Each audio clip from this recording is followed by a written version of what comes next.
국회가 오늘 59조 원 규모의 2차 추가 경정 예산안에 대한 심사를 본격화합니다. 특히 신임 장관 등 새 정부 인사들이 대거 국회 출석해서 인사 문제를 두고 치열한 공방이 예상되는데요. 이런 가운데 여야는 한덕수 국무총리 후보자 인준과 한동훈 법무부 장관 후보자 임명 문제 등을 놓고 신경전을 이어가고 있습니다. 국회 취재기자 연결합니다. 박기원 기자. 네, 국회입니다. 네, 오늘 국회가 추경안 심사에 돌입하는군요.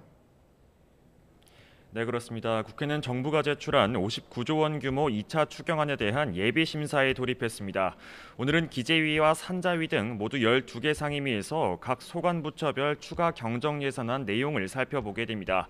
민주당은 53조 원에 달하는 천문학적 초과 세수가 어떻게 나온 것인지, 또 추경 재원 확보를 위한 지출 구조 조정이 과도한 건 아닌지 등을 꼼꼼히 확인할 방침입니다.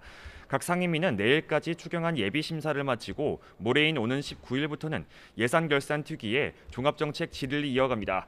오늘은 각 상임위에 새 정부 신임 장관들도 대거 출석하는데요. 특히 오후 3시부터 진행되는 국회 운영위에 김대기 대통령 비서실장과 대통령실 수석들이 일제히 출석합니다. 성비위 의혹으로 민주당의 집중적인 질타를 받고 있는 윤재순 총무비서관도 나오는데 국민의힘 지도부에서조차 윤 비서관의 사과가 필요하다고 밝혀서 오늘 어떤 입장을 내놓을지 주목됩니다. 이와 함께 국방위에서는 대통령 집무실 용산 이전 관련 질의가, 외교통일위에서는 북한 코로나19 사태에 대한 우리 정부 대책 등이 논의될 예정입니다. 네, 오늘 한동훈 장관 후보자에 대한 임명이 강행될 것이다, 이런 예상이 많이 나오고 있는데요. 여야 분위기 어떻습니까? 네, 먼저 국민의힘은 한동훈 후보자 임명 강행에 아무런 문제가 없다는 입장입니다. 국민의힘 권선동 원내대표는 오늘 아침 라디오 인터뷰에서 한동훈 후보자에 대해 흠결을 발견하지 못했다고 밝혔습니다. 이준석 대표도 언론 인터뷰를 통해 추가 낭만은 새 정권의 위험 요소라며 최종 결정은 대통령이 책임지고 할 것이라고 말했습니다. 하지만 더불어민주당은 한 후보자가 부적격이라는 입장에서 한 발도 물러서지 않고 있습니다. 민주당 박홍근 원내대표는 윤 대통령이 시정연설에서 의회주의를 강조한 지 하루 만에 임명을 강행하는 건 의회주의일 수 없다고 비판했습니다. 또 의회 존중과 협치의 실체를 보여달라며 한동훈, 정호영, 김현숙 후보자에 대한 지명 철회를 거듭 촉구했습니다. 다만 한덕수 국무총리 후보자에 대해선 고심을 거듭하며 인준을 미루고 있는데요.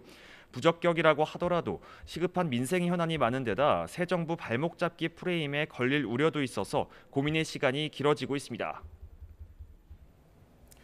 네, 이제 6월 지방선거가 2주 앞으로 다가왔는데 관련해서 여야 어떻게 움직이고 있습니까?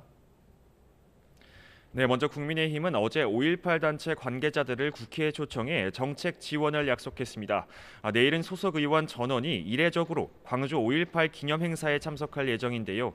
윤 대통령의 통합 메시지에 보폭을 맞추면서 중도 확장을 노린 것으로 분석됩니다. 민주당은 과반 의석을 이용한 입법을 통해 지역 민심을 겨냥했습니다. 민주당 이광재 강원지사 후보가 내놓은 강원특별자치도법을 상임위에서 통과시키는가 하면, 어제는 송영길 서울시장 후보가 발표한 부동산 정책을 수용해 이번 주 입법 발의를 하기로 했습니다. 여기에 국민의힘 지도부는 대전과 강원으로, 민주당 지도부는 대구 지역을 순회하며 민심 공략에도 시동을 걸었습니다.